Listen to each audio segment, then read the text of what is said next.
और बात अब करते हैं राम अवतार जोगी हत्याकांड की। बड़ी खबर यह है कि इस मामले में आज सुप्रीम कोर्ट में सुनवाई होगी। अमित जोगी ने याचिका लगाई है और उन्हीं की याचिका पर सर्वोच्च न्यायालय सुनवाई करेगा।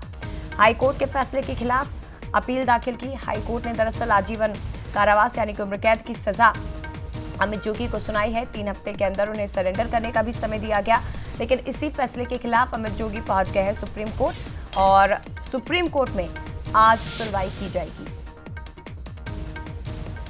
छत्तीसगढ़ का बहुचर्चित जग्गी हत्याकांड। बड़ी खबर यह है कि अमित जोगी को हाईकोर्ट ने दोषी माना, आजीवन कारावास की सजा सुनाई और इसी केस में अमित जोगी ने राहत के लिए याचिका लगाई है। ये मामला आपको बताते हैं। 4 जून 2023 को रायपुर में एनसीपी नेता की हत्या की गई थी। राम अवतार जग्गी की गोली मारकर उनकी हत्या हुई थी। मामले में 31 लोगों को आरोपी बनाया गया था अमित जोगी को छोड़कर। हालांकि उस वक्त 28 लोगों को सजा सुनाई गई थी और 31 मई 2007 को अदालत ने अमित जोगी को बरी भी कर दिया था, लेकिन बाद में राम अवतार जग्गी के बेटे ने सुप्रीम कोर्ट में याचिका लगाई। अमित जोगी को बरी किए जाने का विरोध उनकी ओर से किया गया और उसके बाद सुप्रीम कोर्ट की ने ही हाई कोर्ट भेजा इस मामले को, इस याचिका को। राम अवतार जग्गी हत्याकांड में जब दोबारा से केस फाइल खुली तब अमित जोगी को उम्र कैद की सजा सुनाई गई और अब इसी हाईकोर्ट के फैसले के खिलाफ अमित जोगी सुप्रीम कोर्ट पहुंचे हैं।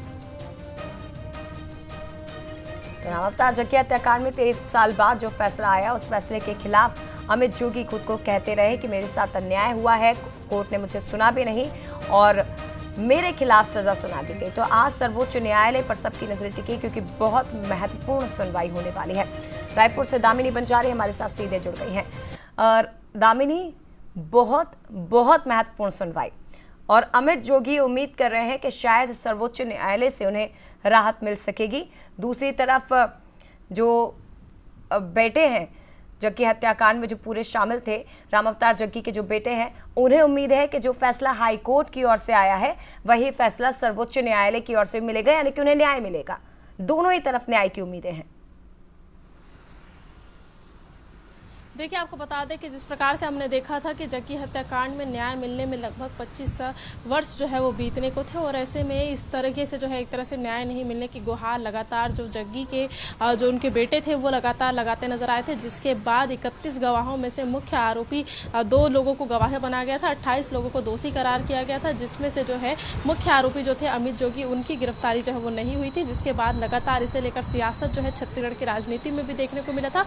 और साथ ही जो इनके बेटे थे, पीड़ित परिवार थे, वो लगातार गुहार लगाते नजर आए थे। सुप्रीम कोर्ट में भी चुनौती दी गई थी, जिसके बाद हाई कोर्ट में एक बड़ा फैसला आता है जिसमें अमित जोगी को उम्र कैद की सजा जो है वो सुनवाई जाती है। लेकिन इसी दौरान जो है एक और नया बदलाव, जिसमें यह है कि जब अमित जोगी को उम्र कैद की सजा सुनाई जाती है तो उसके बाद वो सीधे सुप्रीम कोर्ट पहुंचते हैं और सुप्रीम कोर्ट पहुंचने के बाद उन्होंने सीधे साफ तौर पर चुनौती दी है हाईकोर्ट को और हाईकोर्ट के फैसले को लेकर ये याचिका जो है वो दायर की गई है। और आपको बता दें कि आज इस पर सुनवाई होगी और अमित जोगी की तरफ से 3 बड़े वकील जो है वो इस फैसले को लेकर लड़ते नजर आएंगे सुप्रीम कोर्ट में। और सुप्रीम कोर्ट पर ये बात कहते नजर आएंगे कि अमित जोगी जो है वो निर्दोष है और उन्हें जो है इस पूरे केस से जो है बरी किया जाए। तो ऐसे में अब देखने वाली बात यह है कि सुप्रीम कोर्ट क्या कुछ फैसला जो है वो सुनवाती है। और छत्तीसगढ़ के इतिहास में पहली दफा ऐसा होगा जब किसी राजनीतिक दल के किसी नेता को जो है गोली मारकर सरेआम जो है मौत के घाट उतारा गया था और ऐसे में पूर्व सीएम के जो बेटे हैं उनका नाम साफ तौर पर आना और उनको जो है उम्र कैद की सुनवाई जो है एक तरह से सुनाया जाना। तो देखने वाली बात यह है कि किस प्रकार से आने वाले वक्त में सुप्रीम कोर्ट का फैसला आता है और क्या कुछ आने वाले वक्त में अमित जोगी जो है अपनी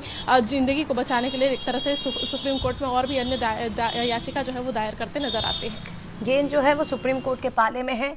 न्याय मिलेगा नहीं मिलेगा इसको लेकर ही आज सुनवाई होने वाली। फिलहाल बहुत धन्यवाद दामिनी, आपका तमाम जानकारी हम तक पहुंचाने के लिए।